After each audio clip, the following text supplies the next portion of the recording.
1-in-a-million NHL moments. And first, JT Compher missed an open net that can never be repeated. Wide open, and unfortunately for Compher, oh my. Nah, that had to be a glitch. But Warren Foegele had a 1-in-a-million idea. Because when Philip Deneau shot the puck his way, Foegele went airborne. Drop it off, Deneau. Warren Foegele literally jumps in the air to try and get out of the way of this thing. Now, the next moment didn't seem possible. I mean, Jason Zucker had something sticky on both of his skates. For me, if I didn't have someone like my mom donating her kidney to me, I wouldn't have been able to bounce back and play that game. But a 1-in-a-million game winner was even crazier, because Rasmus Dahlin flipped a saucer pass for Cousins' finisher. Here's a lead pass. Left up in front. Let's go! Look at this little floater. Timed it perfectly. Dylan Cousins gets in behind everybody. That's a rare skill, but this next one was a rare fail. See, the Lightning were in the Stanley Cup Finals when they had this disaster. Teravainen tipped the puck. Bishop's up the floor. One is on there. Patrick Sharp scores! And Bishop is down, colliding with Hedman as Sharp gets an empty netter. They went blind, but sometimes the puck disappears. Look, Cam Ward lost the biscuit for the weirdest goal ever. There's that puck, and the puck was right in his skate. And Cam Ward brought the puck back to the front of the net. He didn't even know it. The puck is caught in the goaltender's skate. His skate crosses the line completely, so we have a goal. There's no way the refs allowed that to happen. But Ante Ranta wasn't letting the Zebras ruin his night, because he made a save you only see once in a lifetime. Are you kidding me? Incredible stop on Tiranta. He did the impossible from his stomach. But nobody thought this next point was possible. See, Zach Hyman scored his own goal right between his opponent. David drops to Draisaitl in the middle of the ice. Skating on goal. And Edmonton catches another break. The Kraken put it in their own net. What was Hyman even trying to do? And who knows where Tuukka Rask's mind was at? Because in the middle of crunch time, he left an open net. Final minute, third period. I don't know why Tuukka Rask the net. Yeah, why did he go to the bench? Oh my goodness, that was great. His mind must have been stuck somewhere else. And so did Dan Girardi, because he took a puck to the face and kept it. Did he get caught in his equipment? Hit him in the face? Oh, he got stuck underneath the visor. Oh, wow. 1-in-a-million moments are just unexpected. Just look at Steve Mason, who turned a routine save into a tragedy. Tipped by Chimera, gets the puck in deep, he scores! Oh my. It happens to every goalie at every level. He got caught slipping, just like this referee, because Robert Bortuzzo used the official for a bank shot. Robert Bortuzzo here, who's got the puck now. And he gets it in off the referee. It goes in, but that will not count. You can't score off the referee. He got a body, but even the best have 1-in-a-million embarrassments. Sidney Crosby missed the easiest shot of his life. On one, Edmund back. Here's Hornquist. Back for Sid. Oh, he steered it. Yeah, nobody's safe from this list. I mean, the fans did Corey Perry dirty, because he got trolled with screams for Katy Perry. Big fans having a little fun at the expense of Corey Perry. He was caught in a nightmare, but one day, the refs were living in their dream. See, an entire section of fans getting dressed up in stripes for superhero day. You never see the refs get any love like that. And honestly, the Krakens didn't see it coming either, because they ended overtime with a 4-second record. Right in. He scores. Hey, hey. What do you say? 5 seconds in. Brandon Montour wins it in overtime. With Tristan Jarry, it's something that goalies can't even imagine. See, he became the first player in history to drop an assist and a goal. The extra attacker comes on. Here's Jarry with an empty net. Scores! Tristan Jarry with an empty net goal. Jarry was cooking, but a fan's karma came even hotter. Look, after Sullivan took a puck to the face, one fan was being a straight jerk, but the puck chased him down immediately. Now Sullivan comes over. This is the fan, same fan that was giving Sullivan a hard time. And that's his wife laughing with the thumbs up. The hockey gods did work that day, but even the greatest got caught lacking. I mean, Patrick Waugh had his clunky gear on and still left Wayne Gretzky in the dust. Like, you can't punch the goaltender. He's not fair game. Oh, little move. Gretzky reaches. Now he goes over center ice. You can't do that. Gretzky never got humiliated like that, but Corey Perry got fan treatment that nobody's been through. Look, at the 2020 Hockey Classic, Corey Perry elbowed Ryan Ellis so hard, To his feet, yes, a right elbow. by Corey Perry. He took the longest walk of shame in history.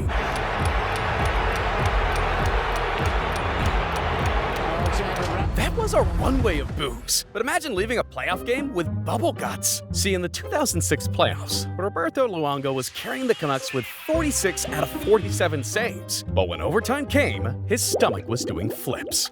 As though he doesn't know what's going on. And Luongo's not on the bench, so it's not as if he's got a minor problem. They left the door open by the Vancouver bench, and you can see that there's still staff in there, perhaps waiting for Luongo to return. Luongo was having the game of his life when disaster struck. And even though the emergency backup held the net for 3 minutes, double OT ended with the Canucks' hearts crushed.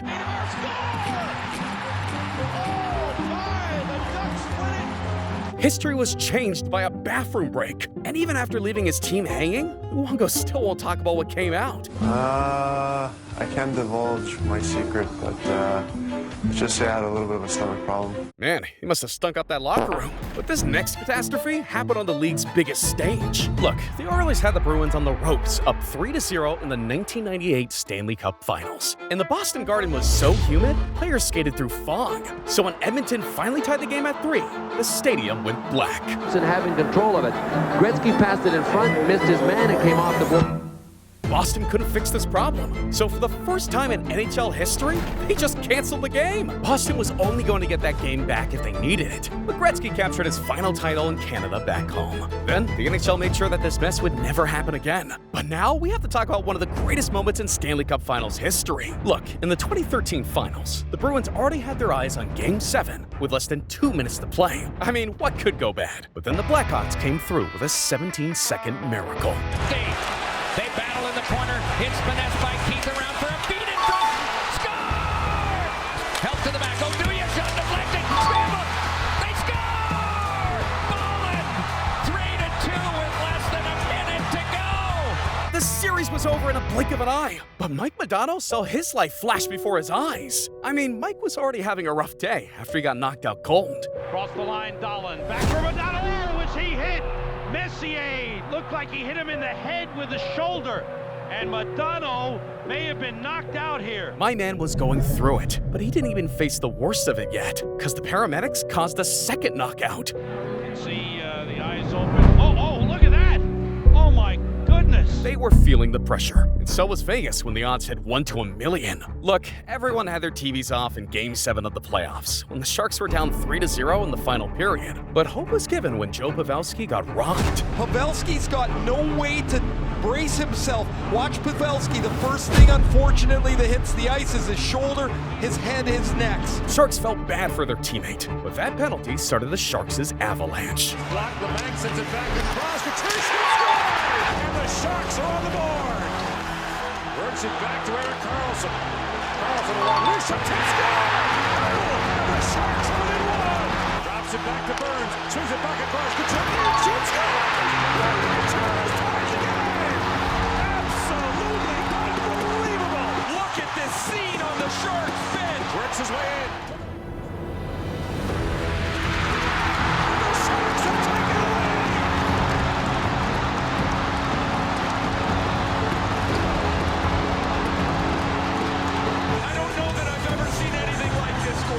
That comeback was supernatural, just like the spookiest name in NHL history. See, Miroslav Satan had a name straight out of hell, literally spelled like the devil himself. And his name became a myth when even major sports sites like ESPN, Fox News, and Yahoo used 666 in URLs of his stat pages. The NHL could never get another name like that. But the Florida Panthers had a celebration so wild, it had to be banned. See, before the start of the 96 NHL season opener, Panthers captain Scott Melleby had a face-off with a rat that made him a legend.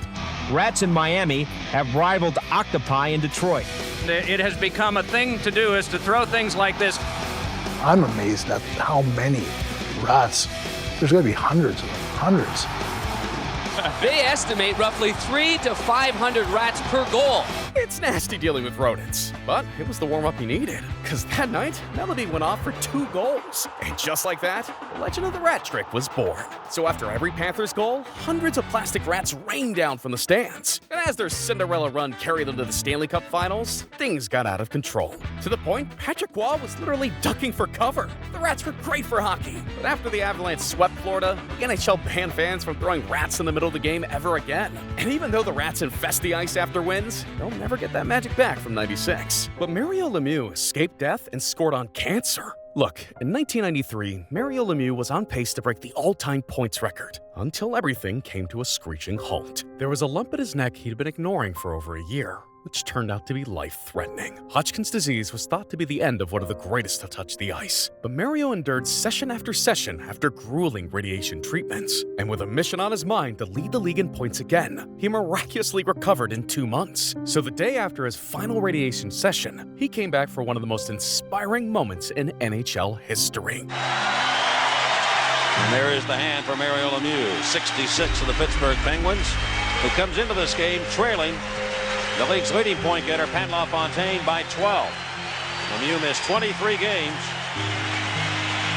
Well, whether they were standing already or not, this is a standing ovation for Mario Lemieux here at the Spectrum, and it's nice to see. And Lemieux didn't stop there, because he put up a ridiculous 160 points in just 60 games to take home the MVP trophy that season. He made cancer look like just another defender. He skated right through it. But we have to talk about the moment that the NHL could never allow to happen again, because Paul Kariya's comeback was straight haunting. Look, in Game 6 of the 2003 Stanley Cup Final, Scott Stephen hit Kariya like a missile. Paul Kariya landed on his back and didn't move. Didn't move. And Paul Kariya knows not to cut through the middle towards Stephen's side. Kariya was motionless for 40 seconds. Everyone thought his night, maybe even his career, was over. The NHL's concussion protocol basically didn't exist. So just 5 minutes later, Kariya came back even stronger. You believe he's back? No. Kariya has come back. Kariya, the fans want one.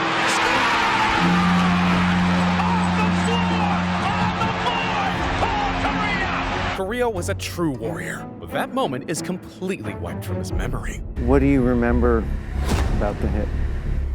Nothing. You know how long you were out?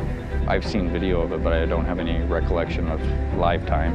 48 seconds you were on the ice motionless. You remember getting up? No. You remember going to the dressing room? No. You remember coming back to the bench? No.